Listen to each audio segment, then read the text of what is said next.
ఒకప్పటి మాట. పట్టణానికి దూరంగా రాజేష్ ఇక రీమా పడుకుని ఉంటారు.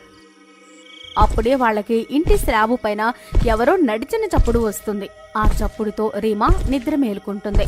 తను చాలా భయపడిపోతుంది. ఇంత రాత్రి వేళ ఈ స్లాబు పైన ఎవరో దొంగైతే రాలేదుగా? ఏమండి, లేవండి, చూడండి, స్లాబు పైన ఎవరో ఉన్నారు. వినండి, ఎవరో నడిచిన చప్పుడు వస్తోంది. అవును రీమా, నువ్వు సరిగానే చెప్తున్నావు. చప్పుడైతే వస్తుంది.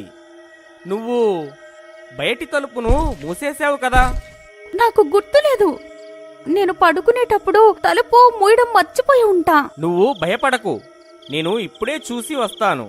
ఇక రాజేష్ మెల్లగా బయట మెయిన్ గేటును చూడ్డానికి వెళ్తాడు. అయ్యో, మెయిన్ గేట్ బందే ఉంది. అయితే స్లాబ్ పైన ఎవరున్నారు? అయ్యో, చచ్చాన్రా! ఇక తను భయపడిపోతాడు. భయంతో తిరిగి ఇంట్లోకి దూరిపోతాడు. ఏమైంది? ఇంత భయపడుతున్నారు ఎందుకు? అరే రీమా, మెయిన్ గేటు బందే ఉంది. ఎవరైనా స్లాబ్ పైకి ఎందుకెక్కుతారు? నాకనిపిస్తుంది ఇదేదో దొంగ పని కాదు. ఇది అదే. ఎవరి గురించైతే ఊర్లో పుకార్లు వస్తున్నాయో. మీరు మీ ఆలోచన ఎందుకు పాడు చేసుకుంటున్నారు? మంచి మాటలు పలకండి. లేదు రీమా, నేను నిజమే చెప్తున్నాను. ఊర్లో పుకార్లు వస్తున్నాయి. ఇది ఒక ఆత్మ అని. అది ఇంటి స్లాబ్ పైకి వస్తుంది. ఇక 3వ రోజు ఇంట్లో ఉన్న వాళ్ల తలను కోసుకొని తన వెంట తీసుకెళ్తుంది. చచ్చాంరా! మన స్లాబు పైన ఆ ఆత్మ తిరుగుతోందా ఏంటి? ఓరి దేవుడా, ఇప్పుడేం చెయ్యాలి? రీమా, తొందరగా వెళ్ళు. లైట్లు కట్టేసేయ్. అప్పుడు దానికి తెలియదు ఇంట్లో ఎవరైనా ఉన్నారేమోనని. ఇక రీమా ఇంట్లోని అన్ని లైట్లు ఆర్పేస్తుంది. ఇక ఒక దుప్పటి కింద దాక్కుంటారు. ఆ దెయ్యం రాత్రంతా అటు ఇటు తిరుగుతూనే ఉంటుంది. మళ్లీ పొద్దున్నే అవడంతో రాజేష్ ఊళ్ళో వాళ్ళకి ఈ విషయం చెప్తాడు. అన్నా, ఈ సంగతి ఎప్పుడూ జరుగుతూనే ఉంది. రాజేష్ అన్నా, ఒక పని చెయ్యి. ఈరోజు రాత్రి స్లాబు పైన మట్టి పోసేయి. ఎవరైనా స్లాబ్ పైకి వస్తే తన కాళ్ళ అచ్చు దానిపై ఉంటుంది. దానితో తెలిసిపోతుంది నిజంగానే ఎవరైనా స్లాబ్ పైకి వస్తున్నారా లేక ఇది ఒక పుకారేనా అని. మళ్లీ రాత్రి అవడంతో రాజేష్ స్లాబు పైన మట్టి పోసేస్తాడు. మధ్యరాత్రి రాజేష్ ఇక రీమా పడుకుని ఉంటారు. అప్పుడే ఎవరో అరుస్తున్న చప్పుడు వస్తుంది. భయంతో వాళ్ళు మేల్కుంటారు. ఏదో కోచని నాకు అనిపిస్తుంది. ఏవండి, చూడండి, స్లాబు నుంచి అరుస్తున్న శబ్దం వస్తోంది. ఏమండి, లేదు, ఇది ఏ కోతి చప్పుడు కాదండి. చాలా భయంకరమైన చప్పుడు. ఇది 2వ రోజు. ఈ దరిద్రమైన ఆత్మ మన ఇంటి పైన తిరుగుతుంది ఏంటండి? ఊర్లో వాళ్ళ నమ్మకం ఏంటంటే అది 3వ రోజు తలకాయ కోసుకుని వెళ్తుందని. ఇప్పుడేం చేద్దామండి? అరే, నువ్వు ఏడవటం ఆపు. మొదట తెలుసుకుందాం. దెయ్యమా లేకపోతే ఏదైనా భయంకరమైన అడవి మృగమా? ఇంకా రాత్రంతా వాళ్ళకి ఎవరో నడిచినట్టు అరుస్తున్నట్లు చప్పులు వస్తాయి. ప్రొద్దున్నే కాగానే రమేష్, రీమా ఇంటి పైకి వెళ్లి చూస్తే వాళ్ల కళ్ళు గుబ్బేలైపోతాయి. అక్కడ మట్టిపై పెద్ద పెద్ద కాళ్ల గుర్తులు ఉంటాయి. అవి ఉల్టా ఉంటాయి. అరే చచ్చామురా! ఇవైతే ఉల్టా కాళ్ల గుర్తులు ఉన్నాయి. అయితే దెయ్యం ఉందనే పుకారు అది పూర్తిగా నిజమే. ఇప్పుడే ఈ విషయాన్ని ఊళ్ళో వాళ్ళకి చెప్పాలి. మరి రాజేష్ పరుగెత్తుకుంటూ వెళ్లి కొంతమంది ఊర్లో వాళ్ళని తీసుకుని వస్తాడు. ఊళ్ళో వాళ్ళందరూ కాళ్ల ఉల్టా గుర్తులు చూసి భయపడిపోతారు. ఓరి దేవుడా, ఇదైతే ఉల్టా కాళ్ల గుర్తులు. అన్నా, ఊర్లో నిజంగానే దెయ్యం వచ్చేసింది. ఈ పుకారు నిజంగానే అయితే ఈ రోజు 3వ రోజు.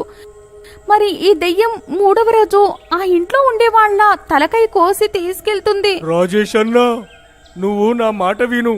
ఈరోజే ఈ ఇల్లు వదిలేయి.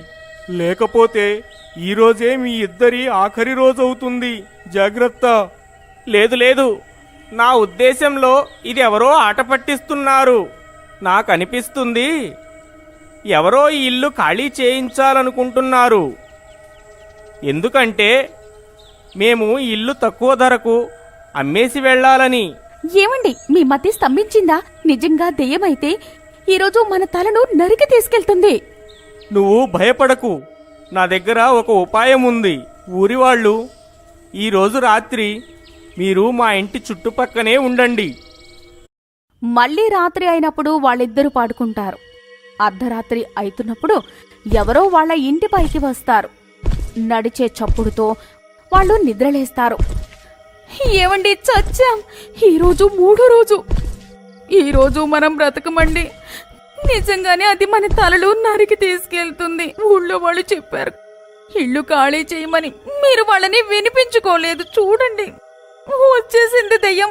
ఇప్పుడేం చేస్తారు? అప్పుడే ఆ దెయ్యం నడకలు వేగమైపోతాయి.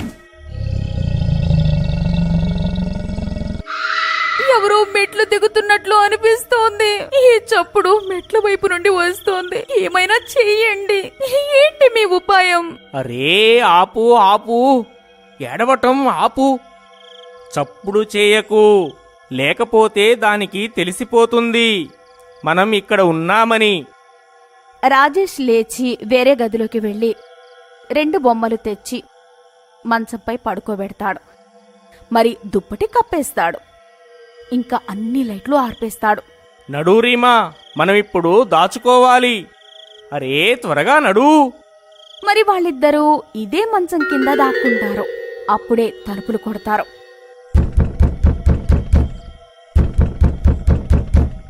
అరే చచ్చాంరోయ్, ఇది అదే దెయ్యం. నోరు ముయ్యి, చప్పుడు చేయకు.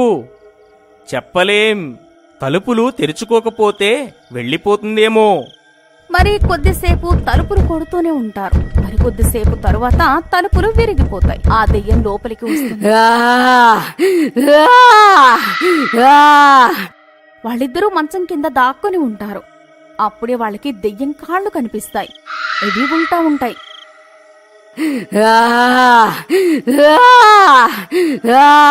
ఆ కాళ్ళని చూసి వాళ్ళిద్దరి శ్వాస ఆగిపోతుంది.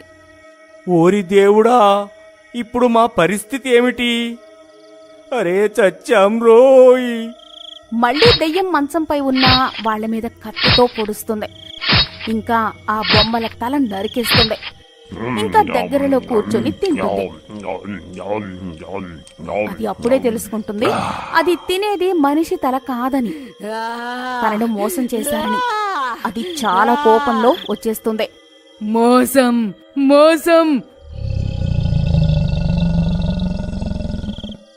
నాతో మోసం చేస్తారా మనుషులారా? మీరు కరెక్ట్ చెయ్యలేదు. నేను మీ వాసన గ్రహించగలను. ఇక్కడే ఎక్కడో ఉన్నారని. అయ్యో మమ్మీ, ఇప్పుడు మనం తప్పించుకోలేం. అరే చచ్చాం రో. ఇప్పుడు ఏం చేద్దాం రీమా? ఏమండి, ఇదే మీ ఉపాయం? ఇప్పుడు మీరే చెప్పండి ఏం చెయ్యాలో. ఇప్పుడు మనకు ఒకటే దారి ఉంది. తొందరగా చెప్పండి. పరుగెత్తు, ఎంత వేగంగా పరుగెత్తగలవో పరుగెత్తు. ఇంత చెప్పి రాజేష్ వాళ్ళు అక్కడి నుంచి పరిగెడుతుంటారు. అప్పుడే ఆ దెయ్యం వాళ్ళని చూస్తుంది. అరే దరిద్రపోతా, ఆగు, నన్నొక్కదాన్ని వదిలి ఎక్కడ కురుకుతున్నావు? రేమా కూడా ఇంటి నుంచి వెళ్లి అతని వెనకాలే ఉరుకుతుంది.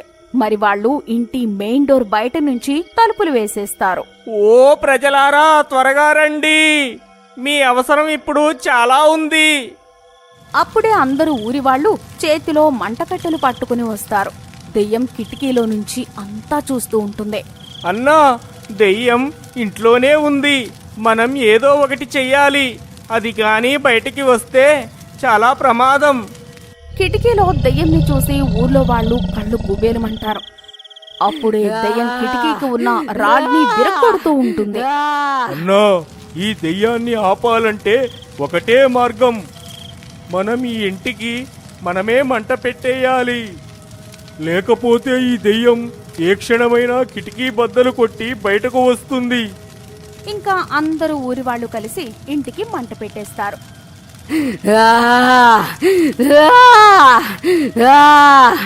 ఇంకా ఆ దెయ్యం ఇంటితో పాటు దెయ్యం కూడా కాలి బూడిదైపోతుంది. మేము ఇల్లు లేని వాళ్ళమైపోయాం. నువ్వు భయపడకు, మన ఊరు వాళ్ళందరము కలిసి మీ ఇల్లు మళ్ళీ కడతాము. ఊర్లో వాళ్ళంతా కలిసి వాళ్ళ ఇల్లు మళ్ళీ కట్టేస్తారు.